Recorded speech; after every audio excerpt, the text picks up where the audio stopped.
আসসালামু আলাইকুম। সবাই কেমন আছেন? আশা করি সবাই ভালো আছেন। আলহামদুলিল্লাহ আমিও ভালো আছি। এই যে দেখুন এখানে রান্না করা কয়েক পিস আমি গরুর মাংস নিয়েছি। গরুর মাংসগুলো আমি চিকন চিকন করে এভাবে ছিঁড়ে নিব। এটা দিয়ে আমি ঝাল পুলি পিঠা বানাবো। আপনারা বিকালের নাস্তাও বলতে পারেন। পিঠাটা খেতে কিন্তু অনেক মজা। এই যে দেখুন এরকম চিকন করে ছিঁড়ে নিয়েছি। এদিকে এসে চুলায় আমি একটা কড়াই বসিয়ে দিয়েছি। কড়াইটা গরম হলে এখানে তেল দিয়ে দেবো। তেলটা খুবই অল্প করে দেবো, বেশি তেল দিবেন না। বেশি তেল দিলে পিঠা বানাতে গেলে তেলের কারণে কিন্তু পিঠাটা খুলে যাবে। এখানে আমি পেঁয়াজটা একটু বেশি করে দিয়েছি। পেঁয়াজটা একটু বেশি করে দিলে খেতে কিন্তু আমার কাছে খুবই ভালো লাগে। আপনারা মাংসের পরিমাণটা আরো বাড়িয়ে দিতে পারেন। আমি আসলে মাংস আর পেঁয়াজের পরিমাণটা পুরো সমান সমান দিলাম। এখানে পেঁয়াজটা খুব একটা ভাজিনি, পেঁয়াজের একটা কাঁচা গন্ধ থাকে, ওই গন্ধটা যাওয়া পর্যন্ত ভেজে নিয়েছি।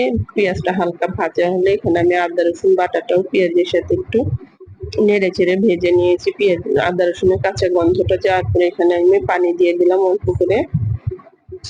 এখন আমি এখানে লবণ, হলুদের গুঁড়া, এখানে আমি মরিচের গুঁড়া দেবো। লাল মরিচের গুঁড়াটা সাথে ধনিয়ার গুঁড়া দিয়ে দিলাম। লাল মরিচের গুঁড়াটা একটু বেশি করে দিলাম। পিঠাটা একটু ঝাল ঝাল বানালে কিন্তু আসলে খেতে কিন্তু খুবই ভালো লাগে।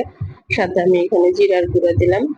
দিয়ে এখানে আমি গরম মসলার গুঁড়া দিয়ে দিলাম। গরম মসলার গুঁড়াটা দেওয়ার কারণে সুন্দর একটা ফ্লেভার আসবে। অবশ্যই আপনারা গরম মসলার গুঁড়াটা দেওয়ার চেষ্টা করবেন।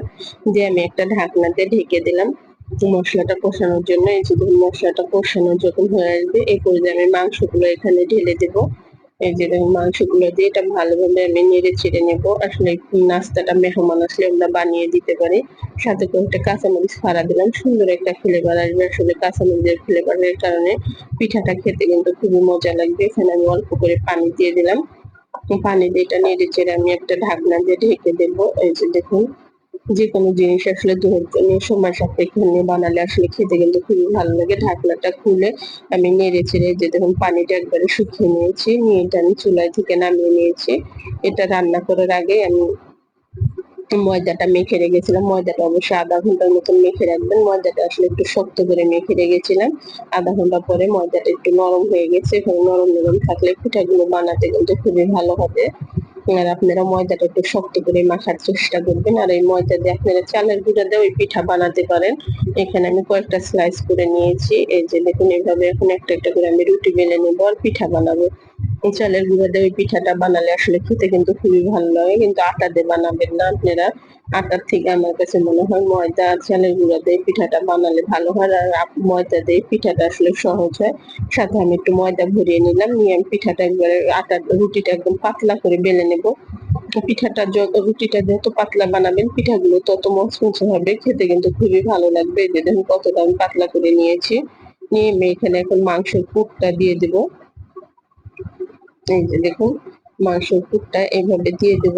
আমি একটা খুব একটা বড় করবো না, খুব একটা ছোটও করবো না। এটা আমি একটা সাজ দিয়ে কেটে নেব। আসলে সাজ দিয়ে কাটলে পিঠাটা সুন্দর একটা ডিজাইন হবে। এভাবে নখ দিয়ে একটু চাপ দিয়ে নেবেন।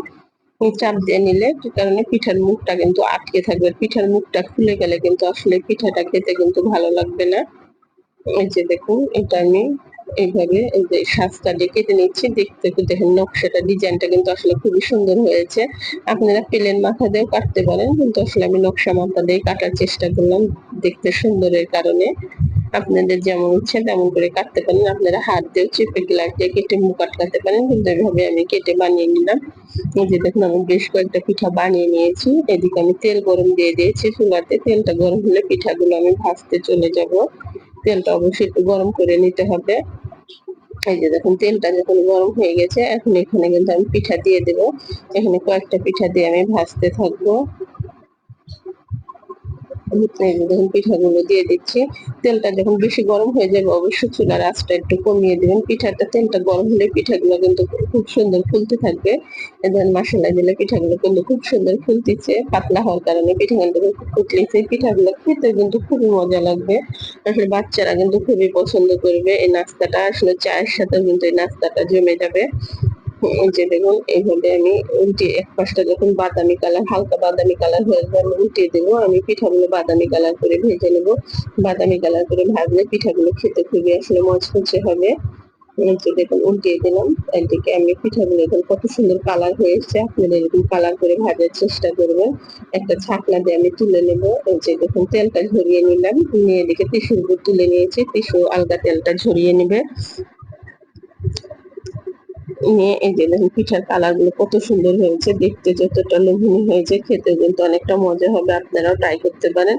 আর আপনাদের কাছে আমার রেসিপিটি ভালো লাগলে অবশ্যই আপনারা আমাকে একটা লাইক দিয়ে আমার চ্যানেলটি সাবস্ক্রাইব করে